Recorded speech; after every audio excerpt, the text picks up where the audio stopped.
विधान परिषदेच्या स्थानिक स्वराज्य संस्थांमधील 17 जागांसाठी निवडणुका जाहीर. सोलापूर ते नागपूर 18 जून रोजी होणार मतदान. 22 जूनला निकाल. पावसाळी अधिवेशनाआधी विधान परिषदेच्या सदस्य संख्येत आणखीन भर पडणार आहे. स्थानिक स्वराज्य संस्थेच्या विधान परिषदेच्या 17 जागांसाठी निवडणूक जाहीर करण्यात आली आहे.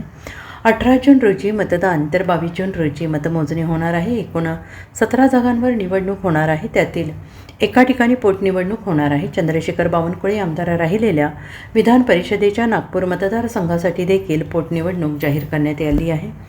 स्थानिक स्वराज्य संस्थांच्या निवडणुकाच राज्यात न झाल्याने या मतदारसंघामध्ये पूर्वी निवडून आलेल्या आमदारांचा कार्यकाळ संपुष्टात येऊनही निवडणूक होऊ शकली नाही. अशात गेल्या 2 ते 2.5 वर्षांपासून आमदारकीच्या जागा रिक्त आहेत. स्थानिक स्वराज्य संस्था मतदारसंघातील एकूण मतदारसंख्येच्या 75% मतदारसंख्या असेल तर विधान परिषदेची निवडणूक घेता येते.